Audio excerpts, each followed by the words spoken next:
start with the keys first of all. On this particular vehicle, you've got one main key with two unlock buttons on it. The top one there unlocks the front cab doors. The bottom button unlocks the side door and the rear doors. The centre button locks all the doors. With this model you've had an alarm fitted. The alarm is synchronised to these buttons. If you use the spare key, which doesn't have these buttons on, you need to use it with this key fob to lock it and unlock it, and then you use the spare key to start the engine. The other key that comes with the bunch is this key here, and that does all the small lockers like the toilet door and stuff like that. Okay.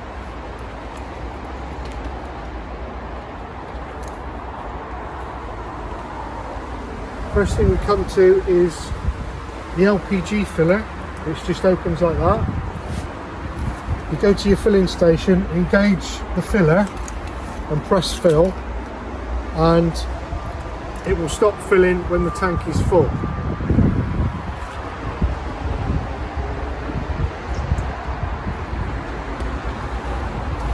Inside the door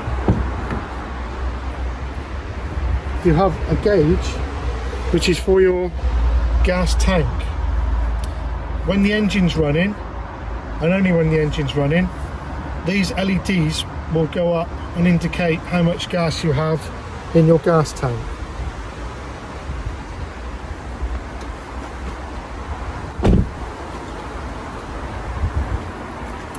These two taps down here, there's a grey one, that's for emptying the waste tank. Both the waste tank and the freshwater tank are mounted underneath the floor. To empty these, you need to open these taps. So you've got your grey water there, and the blue one is for your freshwater tank. If you need to empty any water out of the freshwater tank, you use that tap. This door is for the waste tank of your toilet. All the toilet waste goes into there.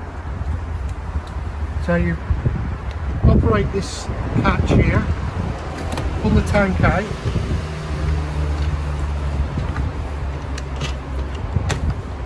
and you can wheel it to the emptying station.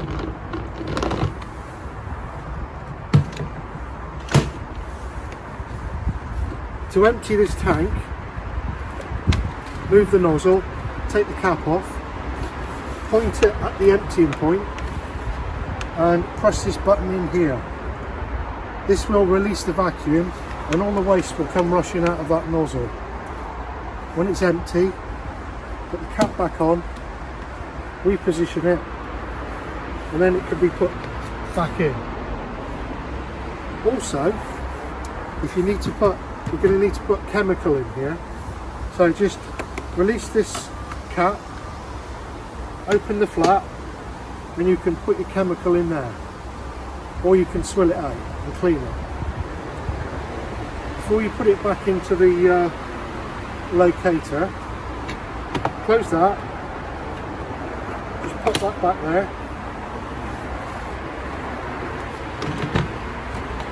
push the tank in and make sure it's engaged in there properly. There's a vent here. This is for your combi boiler, which does your blown air heating and heats the water up. Positioned underneath the floor, underneath the vehicle, is the spare wheel. This side of the vehicle, you have a filler cap, which you unlock with that small key on your bunch. Take the filler cap out, and with the hose you fill the water tank. You can fill that up, and there's a gauge inside on the control panel which tells you how much is in the tank. So you fill it to your desired level. Once you've reached the desired level, just stop filling with the hose.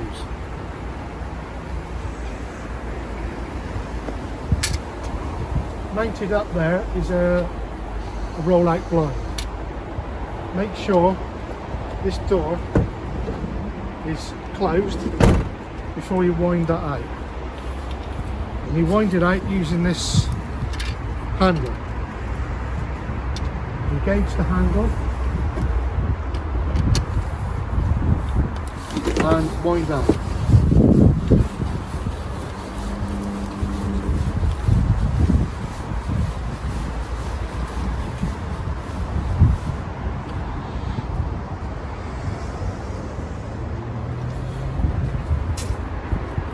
The legs for the front here, supporting legs, are mounted in here. So release them gently.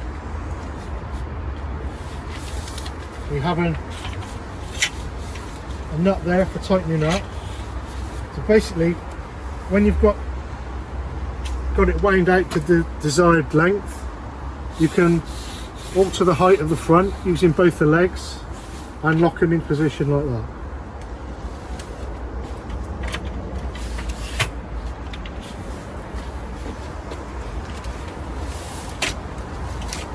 These stow nice and neatly there.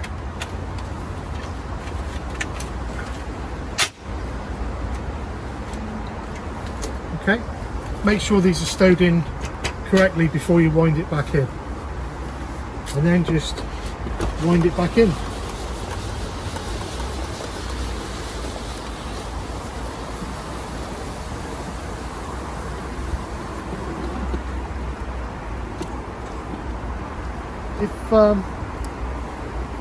If it's a windy day, I suggest that you don't wind it out, because they are prone to being damaged by wind. The wind can gust and take the canvas up and damage the whole awning.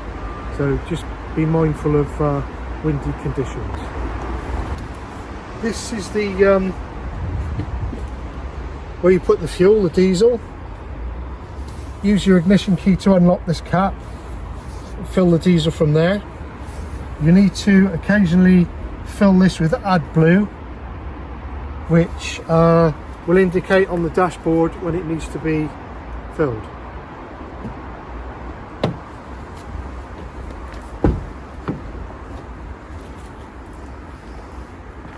Just inside the door you have a label there which gives you tyre pressures if you need to check the tyre pressures. Also, under the front seat you have a plastic box in that space there. And that plastic box contains all the tools you need to take wheels off and the tools to drop the spare wheel down from under the floor.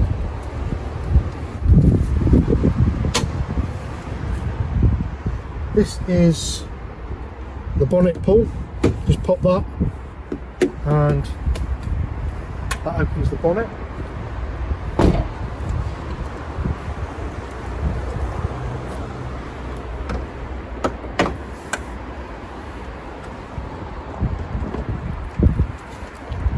Under here you have, that's for the brakes, that's for the coolant for the engine, that's for the powered steering. The one at the end there is for the washer bottle. The oil is topped up from this cap and the oil dipstick is just down in there. We've got the control panel that you need to switch on to make everything work inside. So just press the on and off button there. That's for some of the inside lights. That's the on and off switch for the pump, and that does your outside awning light. To check levels like fresh water and waste, you can go through this button here. So there's no water in either of the tanks at the moment, but you can check battery levels. So your leisure batteries, that's the voltage, and that's the vehicle battery there. Okay, You have some light switches here, and this is the control for the heating system. The heating system switches on via this button. You've got 4 symbols across the top there. The first one is for the blown air heating. So you select that, and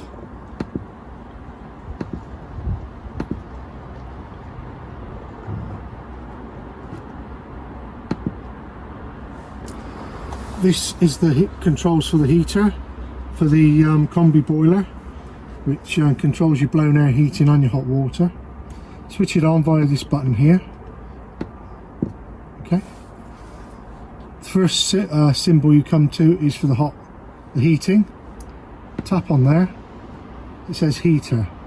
Tap on that, and you can dial all the way up to 30 degrees or back down to off. So, for example, I'll set it at 20 degrees. Tap. Scroll along to the next one, which is for the hot water. Tap on there. It goes eco, hot or boost. Generally I would select hot. The next one is the fuel source, what you use to work the heating. So tap on there, and I can select electric 2, which is 2 kilowatt electrics. As we're plugged into the mains electrics, that's what I've selected. Or I could select electric 1, which is 1 kilowatt, a mix of gas and electric 1 and 2, or just gas. If I was running just off of gas, then I would select gas. So at the moment it's electric 2. The last one is the fan speed for the warm air heating. Tap that, it's on eco or high. So I'll select high. I've set the heating now, and when you switch it on, it will go straight to that setting. To switch the heating off, when you're finished with it, press it, hold the button in until it says off on the screen, and that's off. All the electrics in this vehicle are mounted under this bed. To access the control panel is through this door.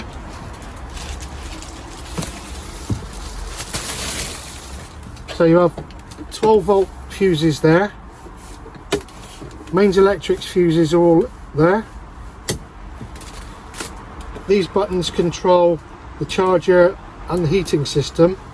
Generally, I'll just leave those on. This black button here is a 12 volt shutdown button. If you're leaving it stored for any period of time, then just click that button out and it will disconnect all the 12 volt circuits. You just need to remember to click that back in again, otherwise you won't be able to switch anything on via the control panel. Under the seat is where your battery is for the habitation, and there's a box there which is a regulator which regulates the power from the solar panel to charge these batteries.